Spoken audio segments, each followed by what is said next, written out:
చంద్రబాబు గారు అంటేనే ప్రజలకిచ్చిన హామీలను ఎగ్గొట్టడంలో కానీ, ప్రజలకిచ్చిన అలవిగాని హామీలను అమలు చేయడంలో కానీ, నెక్స్ట్ ఒకవేళ పథకం ఇంప్లిమెంట్ చేసినా ఆ ఇంప్లిమెంటేషన్లో షరతులు పెట్టి లబ్ధిదారుల సంఖ్య తగ్గించడంలో కానీ, సో ఏదో రకంగా చెప్పేది కొండంత, చేసేది గోరంత.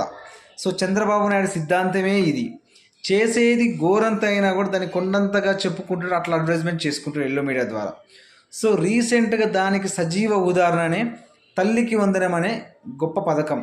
యాక్చువల్గా తల్లికి వందనం అనేది జగన్ గారి అమ్మఒడి, ఒక మంచి పథకం. విద్యార్థుల భవిష్యత్తును మార్చే ఒక మంచి పథకం. అది జగన్ గారి మానస పుత్రిక లాంటి పథకం అది. సో అలాంటి పథకాన్ని నువ్వు కాపీ చేసినావు. ఓకే, కాపీ కొట్టినప్పుడు నువ్వేం చేసినావు? ప్రజలకు జగన్ అన్ని రకాలుగా మంచి చేసిండు.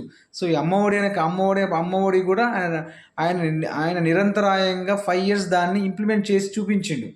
సో ఆయన ఇంటికి ఒక్కరికి ఇస్తే నువ్వేం చేయన్నావు? ఇంట్లో ఇద్దరికి ముగ్గురికి ఇంకా మీరు కనండి అని చెప్పినావు. నిజానికి అంత వయసులో ఉన్న వ్యక్తి నువ్వు, నీ నోటి నుంచి వీరైతే తల్లులు మీరు ఇంకొక పిల్లల్ని కనండి వాళ్ళకు కూడా ఇస్తా అని వెటకారంగా మాట్లాడినావు. సో ఇప్పుడు నువ్వు అధికారంలోకి వచ్చినావు, ఫస్ట్ ఇయర్ ఎగ్గొట్టినావు, 13,500 కోట్ల రూపాయలు ఎగ్గొట్టినావు తల్లికి వందనంలో. సో సెకండ్ ఇయర్ అయినా పర్ఫెక్ట్గా ఇవ్వాలన్నా ఇవ్వకూడదా? 13,500 కోట్ల ప్లేస్లో నువ్వు ఇప్పుడు ఇస్తున్నది 8,000 కోట్లు. మరి 5,500 కోట్లు నువ్వు ఎందుకు ఇవ్వలేదు? ఎలక్షన్ల ముందు 87,45,000 మందికి ఇస్తా అన్నావు. ఇప్పుడు దాన్ని తీసుకొచ్చి 54 లక్షలు కుదించినావు. జగన్ గారు 46 లక్షల మందికి ఇచ్చిర్రు. నువ్వు జగన్ గారి కన్నా నువ్వు ఇచ్చేది ఒక మ్యాక్సిమం ఒక 10 lakhs కన్నా ఎక్కువ ఇవ్వవు. కానీ ఆ పథకం ద్వారా లబ్ధి పొంది ఎలక్షన్ల ముందు అబద్ధాలు చెప్పి ఇప్పుడు తీరా ప్రజలకు కోత పెడుతున్నావు. దాదాపు 30 లక్షల మందికి కోత పెట్టినావు. దానికి ఎన్నో కండిషన్స్.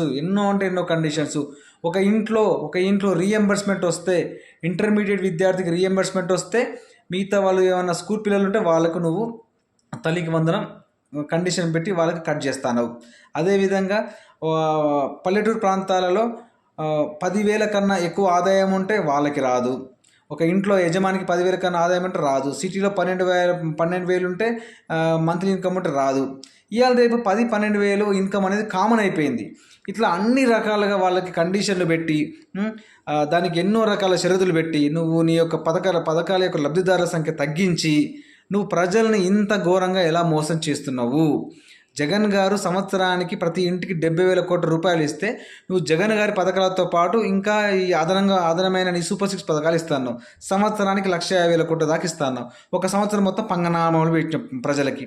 మరి ఈ తల్లికి వందనం పథకంలో ప్రజలని కానీ వారి యొక్క బిడ్డలను కానీ ఇంత దారుణంగా ఎలా మోసం చేయగలిగి